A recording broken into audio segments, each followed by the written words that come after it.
Hey everyone, welcome to our first mini vlog from Ivana Stories. আজকে হলো Sunday আর Ivana আসার পরে এই প্রথমবার আমরা কোথাও আউটিংয়ে বেরোলাম।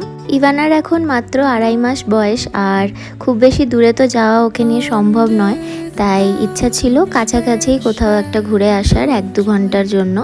তো আমাদের বাড়ির সবথেকে কাছের একটা রেস্টুরেন্ট যেটার নাম হচ্ছে স্বাদ ইন্ডিয়ান রেস্টুরেন্ট, সেখানে আমরা 2 ঘন্টার জন্য গিয়েছিলাম।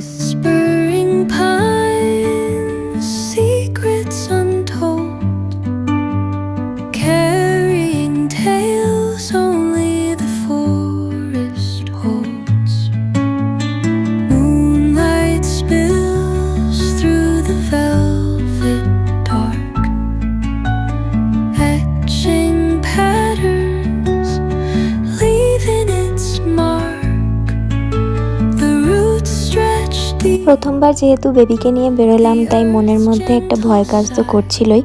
যদিও আমরা বাড়ির থেকে খুব বেশি দূরে যাইনি, মাত্র 2 কিলোমিটারের মধ্যেই ছিলাম, যাতে কোনো কিছু প্রবলেম হলে যেন আমরা খুব তাড়াতাড়ি বাড়ি পৌঁছে যেতে পারি। কিন্তু পুরো সময়টা যতক্ষণ আমরা রেস্টুরেন্টে ছিলাম, খাওয়া দাওয়া করছিলাম, ইভানা কিন্তু একটুও আমাদেরকে ডিস্টার্ব করেনি।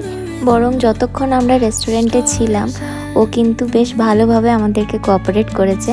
পুরো সময়টা ও অবাক হয়ে চারপাশটা তাকিয়ে তাকিয়ে দেখছিল, আর আমাদের খাবার যখন এলো তখন তো ও ঘুমিয়েই পড়েছিল।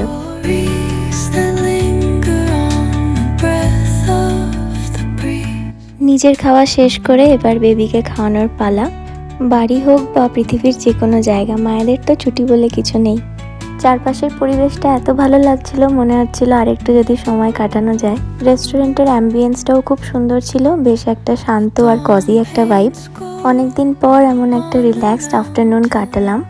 ঘড়িতে তখন বাজে প্রায় বিকেল 4টে, আর বেবিকে নিয়ে তো খুব বেশি সময় বাইরে থাকা পসিবল নয়, তাই কয়েকটা ছবি তুলে এবার আমরা বাড়ির উদ্দেশ্যে রওনা দিলাম।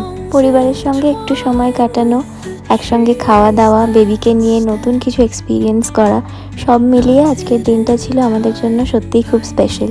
কখনো কখনো একটা সুন্দর দিন তৈরি করার জন্য খুব বেশি কিছুর দরকার হয় না।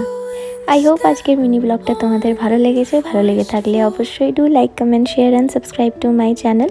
খুব তাড়াতাড়ি দেখা হচ্ছে একটা নতুন ব্লগ নিয়ে। সবাই ভালো থেকো, সুস্থ থেকো, বাই।